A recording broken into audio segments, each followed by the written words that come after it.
This is the last of our Native American lectures on the South America now.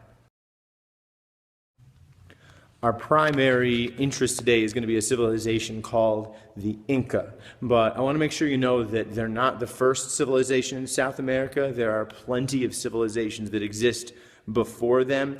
This is something I do a lot, right? You know, with the ancient Greeks, with India, the civilization that, really takes hold for a really long time and that is the one that influences us today and the one that we really want to pay attention to isn't usually the first civilization to arise in an area. It's just the one that, for whatever reason, took hold and ruled for a really long time. So we just want to give acknowledgement to the civilizations that existed prior to the Inca in this area of Western South America.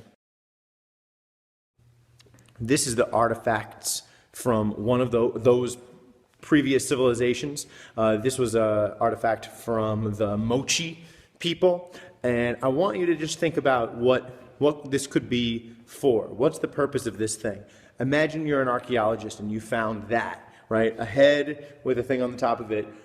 If you're an archaeologist, there's no caption to this picture. You've just got to figure out, what is this? What's this for? What was this used for? I'm asking you, what was this used for? What's the purpose of this thing here? This face with the ring on top of it, what is that? Let's turn our focus now to the Inca. So this is a civilization that starts out small, like most civilizations do, but they're going to grow and expand and become a big empire. They start off in the Andes Mountains, high in the Andes Mountains. The Andes Mountains run along western South America. If you wanted to go to the Incan homeland, you would go to modern-day Peru. So this is going to be a mountain-based empire. But the Inca don't just stay in their small town where they begin. They expand, they grow, they become a large empire. Here are the impressive things about the Inca.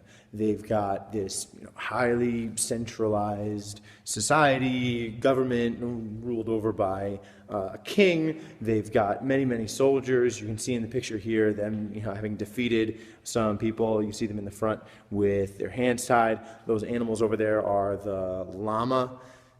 Important to remember that they don't have horses here yet, because the Incan civilization is going to flourish before the arrival of the Spanish in North America. So these guys don't know about horses. They don't see any horses. There are no horses in the Western Hemisphere at this point. Another thing that they don't have, and this is interesting considering they were such an advanced society that they had such a complicated government, such an effective army. The Incans did not have the wheel. They didn't have the wheel. You see them carrying their king right there. He's not in a cart because they didn't invent the wheel. They don't have the wheel. And they're able to create this large, complicated society, but with no wheel. I want you to think about whether or not that's impressive or not impressive. Incan society had a social pyramid, a strict social ladder, the same as many societies do. They have, your upper class, they have your lower class. The one interesting thing they did is that the lower class would often pay taxes in the form of labor.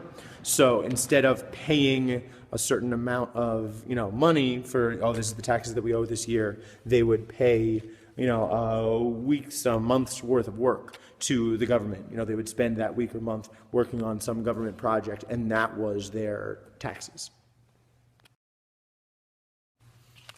They worked in farms like this one here. These are the kind of farms you have to build when you're working in mountainous areas, because you can't just work on the slope like that, then the farm wouldn't work. So you sort of cut steps into the mountain and farm that way. And you see some llamas there. I already told you that they didn't have the wheel. Another thing that they didn't have was a written language. But that didn't mean that they didn't keep records. They kept records on a series of knotted strings. You see it right there. And that was how they, recorded who was paying their taxes, or, what the government spent last year. Where the knot was, how big it was, that would be like the letters. And someone who was literate could hold this string and feel the knots, and they could read that.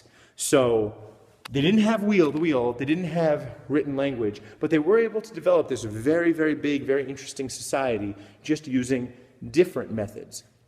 And I hope that this sort of shows us that there's not one right way to do things.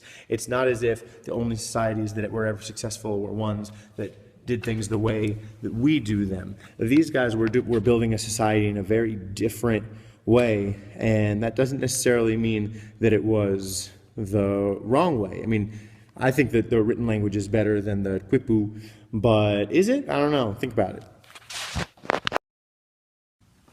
A very famous Incan landmark is the city of Machu Picchu.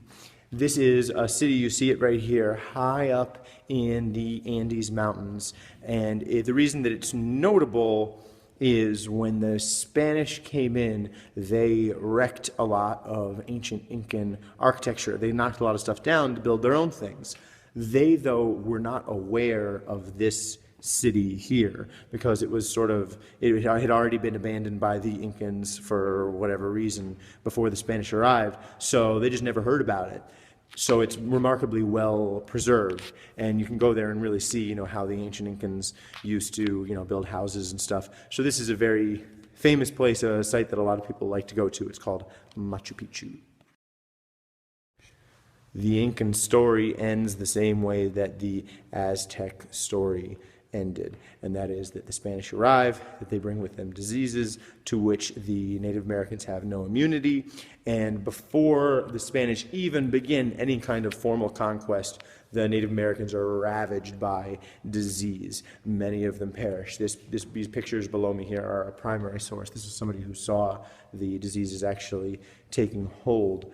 The diseases pave the way for the military conquest by the Spanish of the Inca that is to follow.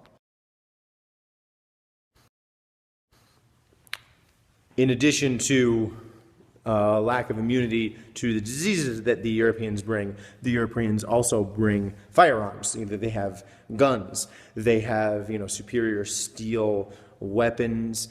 So they're able to use all of those advantages to defeat the Incan Empire. You see up there, that's the Spanish conquistador defeating, grabbing hold of the Incan king and saying, I'm in charge now. They defeat the Inca, they conquer most of South America, and this is, again, one of the reasons why Spanish is spoken in Peru and in many South American countries today.